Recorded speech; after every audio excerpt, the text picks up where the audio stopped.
Very good morning friends Gupta ji की पाठशाला YouTube channel में आप सभी का स्वागत है। फ्रेंड्स आज है 19 फरवरी 2025 और आज के बनने वाले करंट अफेयर्स का हम लोग यहाँ पर चर्चा करेंगे, लेकिन उससे पहले 18 फरवरी के करंट अफेयर्स का क्विक रिवीजन करते हैं। ठीक है, तो वो देखते हैं। पहला क्वेश्चन है, कौन सा मंत्रालय प्रधानमंत्री योग पुरस्कार 2025 की योजना बना रहा है? तो इसका आंसर हो जाएगा आयुष मंत्रालय। अगला क्वेश्चन है फ्रेंड्स, नई दिल्ली में आदि महोत्सव 2025 का उद्घाटन किसने किया? तो इसका आंसर हो जाएगा फ्रेंड्स द्रौपदी मुर्मू जी ने। अगला क्वेश्चन है फ्रेंड्स, विश्व के नंबर 1 टेनिस खिलाड़ी जेनिक सिनर को वाडा ने कितने महीने के लिए निलंबित कर दिया? इसका आंसर हो जाएगा 3 महीने या 3 मंथ्स। अगला क्वेश्चन है फ्रेंड्स, भारत किस देश के साथ संयुक्त सेना अभ्यास धर्म गार्जियन का 6ठा संस्करण आयोजित कर रहा है? तो इसका आंसर हो जाएगा फ्रेंड्स जापान। अगला क्वेश्चन है फ्रेंड्स, आईसीसी चैंपियंस ट्रॉफी 2025 के विजेता के लिए कितनी पुरस्कार राशि की घोषणा की गई है? तो इसका आंसर हो जाएगा 2.24 मिलियन अमेरिकी डॉलर। अगला क्वेश्चन है फ्रेंड्स, अत्यधिक मौसमीय घटनाओं से सबसे अधिक प्रभावित देश कौन सा है?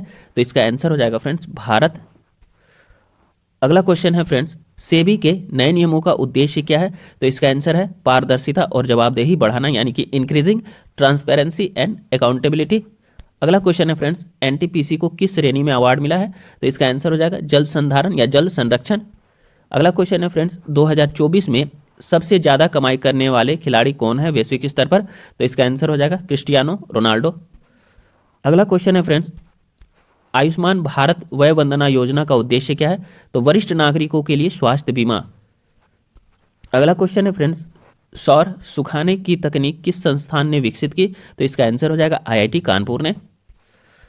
अगला क्वेश्चन है friends, where is the 8th Indian ocean conference 2025 has been organise? तो देखिए बोल रहा है कि 8वां हिंद महासागर कॉन्फ्रेंस 2025 का आयोजन कहाँ किया गया? तो इसका आंसर हो जाएगा मस्कट, ओमान में।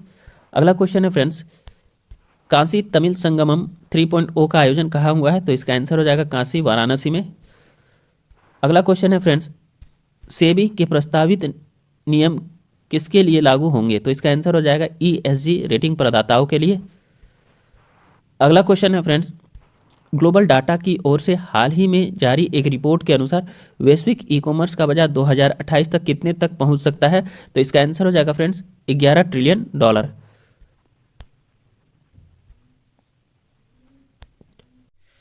अब आज के करंट अफेयर्स की चर्चा करते हैं फ्रेंड्स। आज का करंट अफेयर्स का पहला क्वेश्चन है फ्रेंड्स, खान मंत्रालय के मुख्य लेखा नियंत्रक यानी सीसीए कार्यालय द्वारा हाल ही में आयोजित वर्कशॉप का मुख्य उद्देश्य क्या था? तो इसका आंसर हो जाएगा फ्रेंड्स बी, ई बिल की कार्यक्षमता और लाभों की जानकारी देना। चलिए डिटेल्स देख। खान मंत्रालय के मुख्य लेखा नियंत्रक सीसीए कार्यालय ने हाल ही में सीसीए की अध्यक्षता में एक वर्कशॉप आयोजित की। इसमें ई बिल प्रणाली की कार्यक्षमता और लाभों पर जानकारी दी गई। यह डिजिटल प्लेटफॉर्म बिलिंग प्रक्रिया को आसान, पारदर्शी और कुशल बनाने में मदद करता है। नेक्स्ट क्वेश्चन है, भारत के 26वें मुख्य चुनाव आयुक्त के रूप में किसे नियुक्त किया गया है? तो इसका आंसर हो जाएगा सी नंबर, ज्ञानेश कुमार। चलिए इसका हम लोग डिटेल्स देखते हैं। भारत के 26वें मुख्य चुनाव आयुक्त के रूप में ज्ञानेश कुमार की नियुक्ति की गई है। बात हो रही है मुख्य चुनाव आयुक्त की, तो इससे रिलेटेड कुछ संवैधानिक प्रावधान और निर्वाचन आयोग से रिलेटेड कुछ करंट अफेयर्स का हम लोग क्विक रिवीजन करते हैं। चलिए, निर्वाचन आयोग एक स्थायी संवैधानिक निकाय है। संविधान के अनुसार निर्वाचन आयोग की स्थापना 25 जनवरी 1950 ईस्वी को की गई थी। हाल ही में निर्वाचन आयोग ने अपनी स्थापना का 75वां साल मनाया है फ्रेंड्स, और साथ ही साथ 25 जनवरी 2025 को निर्वाचन आयोग ने राष्ट्रीय मतदाता दिवस के रूप में मनाया। निर्वाचन आयोग से जुड़े उपबंधों का उल्लेख जो है संविधान के अनुच्छेद 324 में है। प्रारंभ में आयोग में केवल एक मुख्य निर्वाचन आयुक्त था। वर्तमान में इसमें एक मुख्य निर्वाचन आयुक्त और 2 निर्वाचन आयुक्त होते हैं। भारत के राष्ट्रपति द्वारा मुख्य निर्वाचन आयुक्त और निर्वाचन आयुक्तों की नियुक्ति की जाती है।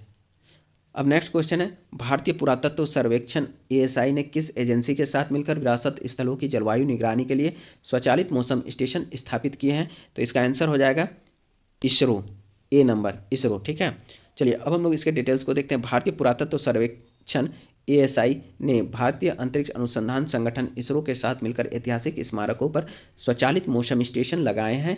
इन स्टेशनों से हवा की गति, तापमान, वर्षा और वायुमंडलीय दबाव जैसी जानकारी मिलती है।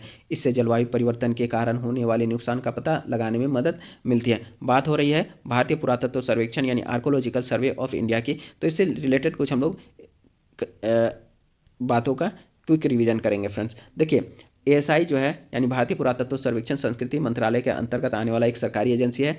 एएसआई की स्थापना 1861 ईस्वी में ब्रिटिश सरकार ने की थी। इसके पहले महानिदेशक सर अलेक्जेंडर कनिंघम थे।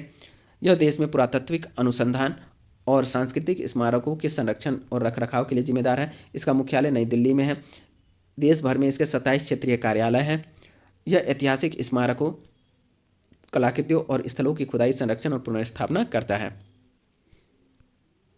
नेक्स्ट क्वेश्चन है, हाल ही में चर्चा में रहे वह कौन सा सांस्कृतिक स्थल है जो बढ़ते समुद्री जल स्तर के कारण प्रभावित हो सकता है? तो इसका आंसर हो जाएगा बी, महाबलीपुरम। डिटेल्स देखते हैं। तमिलनाडु का महाबलीपुरम बढ़ते समुद्र जल स्तर के कारण प्रभावित हो सकता है। महाबलीपुरम हिंद महासागर के किनारे बसा एक प्राचीन मंदिर है और यूनेस्को का विश्व धरोहर स्थल भी है। चलिए, समुद्र जल स्तर के बढ़ने से तटरेखा पर कटाव तेज हो सकता है। इससे प्राकृतिक आवासों को नुकसान पहुंच सकता है और जमीन और संपत्ति को हानि हो सकती है। नेक्स्ट क्वेश्चन है, हाल ही में चर्चा में रहे व्यभिचार को अपराध की श्रेणी से हटाने का मुख्य कारण था? इसका आंसर हो जाएगा डी नंबर, उपरोक्त सभी। ठीक है, अब हम लोग देखते हैं क्या क्या चीज़ें हैं। तो यह महिलाओं के अधिकारों का हनन करता था, फिर यह विवाह के निजी संबंधों में दखल देता था और यह अनुच्छेद 14 और 21 का उल्लंघन करता था। यानी कि इसका आंसर हो जाएगा डी, सभी, उपरोक्त सभी। ठीक है, चलिए डिटेल्स देखते हैं फ्रेंड्स। हाल ही में मध्य प्रदेश उच्च न्यायालय ने निर्णय दिया कि भरण पोषण रद्द करने के आधार के रूप में व्यभिचार सिद्ध करने के लिए सहमति से यौन संबंध का साक्ष्य आवश्यक है। अब देखिए, बात हो रही है व्यभिचार से रिलेटेड कानून की, तो इसमें जो कानून था उसको असंवैधानिक सुप्रीम कोर्ट ने घोषित कर दिया था। तो इसी से रिलेटेड कुछ डिटेल्स को हम लोग यहाँ पर देखते हैं। भारत के उच्चतम न्यायालय ने जोसेफ साइन बनाम भारत संघ मामले में ऐतिहासिक निर्णय दिया। भारत संघ 2018 ने धारा 497 आईपीसी को असंवैधानिक घोषित करते हुए रद्द कर दिया था और न्यायालय ने कहा था कि व्यभिचार एक निजी मामला है और इसके लिए आपराधिक मुकदमा चलाने की आवश्यकता नहीं है, क्योंकि यह जो है संविधान के अनुच्छेद 14 यानी समानता का अधिकार और अनुच्छेद 21 जीवन और व्यक्तिगत स्वतंत्रता का अधिकार का उल्लंघन करता है। और विवाह जो है एक व्यक्तिगत संबंध है और राज्य को इसमें आपराधिक दायित्व लगाकर हस्तक्षेप नहीं करना चाहिए। अब हम लोग नेक्स्ट क्वेश्चन देखते हैं। हाल ही में चर्चा में रहे राष्ट्रीय न्यायिक नियुक्ति आयोग यानी एनजेएसी को किस वर्ष असंवैधानिक घोषित किया गया था? इसका आंसर हो जाएगा बी नंबर, 2015। चलिए इसका डिटेल्स देखते हैं। एनजेएसी की संवैधानिकता 2015 में उच्चतम न्यायालय एडवोकेट्स ऑन रिकॉर्ड्स एसोसिएशन एवं अन्य बनाम भारत संघ के मामले में 99वां संवैधानिक संशोधन अधिनियम 2014 तथा एनजेएसी अधिनियम 2014 दोनों को असंवैधानिक एवं शून्य घोषित कर दिया। फ्रेंड्स, जितने भी क्वेश्चन है मेरा सब न्यूज़पेपर से हैं, ध्यान रखिएगा। चलिए नेक्स्ट क्वेश्चन है फ्रेंड्स, हाल ही में इक्रिसेट द्वारा किए गए अध्ययन के अनुसार ग्रामीण भारत में प्रोटीन की कमी का मुख्य कारण क्या है? तो इसका आंसर हो जाएगा फ्रेंड्स बी, केवल अनाज आधारित आहार पर निर्भरता। अब हम लोग इसका डिटेल्स देखते हैं फ्रेंड्स। इक्रिसेट के अध्ययन के मुताबिक ग्रामीण भारत में प्रोटीन की कमी के पीछे मुख्य कारण दालों और मांस की कमी, इनकी ऊंची कीमत, अनाज पर ज़्यादा निर्भरता, आहार की आदतें, प्रोटीन समृद्ध खाद्य पदार्थों के महत्व के बारे में जागरूकता की कमी। ठीक है, इस अध्ययन से पता चलता है कि प्रोटीन की कमी सिर्फ गरीबों तक सीमित नहीं है बल्कि संपन्न परिवार भी इससे प्रभावित है। अगला क्वेश्चन है फ्रेंड्स, करतनिया घाट वन्यजीव अभयारण्य जो हाल ही में चर्चा में था किस राज्य में स्थित है? तो इसका आंसर हो जाएगा ए, उत्तर प्रदेश। अब हम लोग इसके डिटेल्स को देखते हैं। करतनिया घाट वन्यजीव अभयारण्य उत्तर प्रदेश के बहराइच जिले के तराई में 400.6 वर्ग किलोमीटर यानी 154.7 वर्ग मील के क्षेत्रफल में फैला हुआ है। 1987 ईस्वी में इसे प्रोजेक्ट टाइगर के क्षेत्र में लाया गया और किशनपुर वन्यजीव अभयारण्य और दुधवा राष्ट्रीय उद्यान के साथ यह दुधवा टाइगर रिजर्व का निर्माण करता है। देखिए, करतनिया घाट वन भारत में दुधवा और किशनपुर के बाघ निवास और नेपाल के बरडिया राष्ट्रीय उद्यान के बीच रणनीतिक संपर्क प्रदान करता है। चलिए, बात हो रही है यहाँ पर वन्यजीव अभयारण्य की, तो कुछ वन्यजीव अभयारण्य का हम लोग यहाँ पर क्विक रिवीजन करते हैं फ्रेंड्स। चलिए, उत्तर प्रदेश के कुछ वन्यजीव अभयारण्य, करतनिया घाट वन्यजीव अभयारण्य, किशनपुर वन्यजीव अभयारण्य, चंद्रप्रभा वन्यजीव अभयारण्य, ये सभी उत्तर प्रदेश में। मध्य प्रदेश के कुछ वन्यजीव अभयारण्य जैसे नौरादही वन्यजीव अभयारण्य, पंचमढ़ी वन्यजीव अभयारण्य, पन्ना वन्यजीव अभयारण्य, पेंच वन्यजीव अभयारण्य। कर्नाटक के डंडेली वन्यजीव अभयारण्य, रानी बेनूर ब्लैकबक अभयारण्य, चिंकारा वन्यजीव अभयारण्य। बिहार की बात कर लेते हैं, तो बिहार में भीम बांध वन्यजीव अभयारण्य और राजगीर वन्यजीव अभयारण्य स्थित है। अगला क्वेश्चन देखते हैं, एशिया प्रशांत सांस्कृतिक केंद्र में निम्न में से किस देश को थीम देश के रूप में प्रदर्शित किया गया? तो इसका आंसर हो जाएगा ए, भारत। चलिए डिटेल्स देखते हैं, इसका आंसर भारत ही होगा। अब अगला क्वेश्चन देखते हैं। पर्यावरण थिंक टैंक जर्मन वॉच द्वारा हाल ही में जारी किए गए जलवायु जोखिम सूचकांक 2025 में भारत को कौन सा स्थान दिया गया है, यानी क्लाइमेट रिस्क इंडेक्स 2025 में भारत को कौन सा रैंक दिया गया है। तो इसका आंसर हो जाएगा सी नंबर 6, यानी 6वां रैंक दिया गया भारत को। इसका डिटेल्स देखते हैं। पर्यावरण थिंक टैंक जर्मन वॉच ने हाल ही में जलवायु जोखिम सूचकांक 2025 जारी किया। इस सूचकांक के मुताबिक भारत चरम मौसम की घटनाओं के मामले में दुनिया में 6ठे नंबर पर है। जलवायु जोखिम सूचकांक 2025 में पहले स्थान पर फ्रेंड्स डोमिनिका है, ठीक है। चलिए अब हम लोग अगला क्वेश्चन देखते हैं। बाफ्टा पुरस्कार 2025 में सर्वश्रेष्ठ फिल्म का अवार्ड किसे प्रदान किया गया है। तो इसका आंसर हो जाएगा फ्रेंड्स डी, कॉन्क्लेव। चलिए हम लोग देखते हैं इसके कुछ डिटेल्स को। देखिए, बाफ्टा पुरस्कार 2025 की घोषणा हाल ही में की गई। इसमें सर्वश्रेष्ठ फिल्म का खिताब जो कॉन्क्लेव को मिला है। सर्वश्रेष्ठ निर्देशक ब्रेडी कार्बेट को द ब्रूट लिस्ट के लिए मिला है। सर्वश्रेष्ठ अभिनेता का अवार्ड एड्रियन ब्रॉडी को द ब्रूट लिस्ट के लिए मिला है, ठीक है। वहीं सर्वश्रेष्ठ अभिनेत्री का अवार्ड मिकी मेडिसन अनोरा को मिला है, ठीक है। चलिए अब हम लोग अगला क्वेश्चन देखते हैं। भारत की पहली समर्पित वैश्विक क्षमता केंद्र GCC नीति 2025 को किस राज्य में लॉन्च किया गया है। तो इसका आंसर हो जाएगा friends D number, Madhya Pradesh. चलिए इसके डिटेल्स को देखते हैं।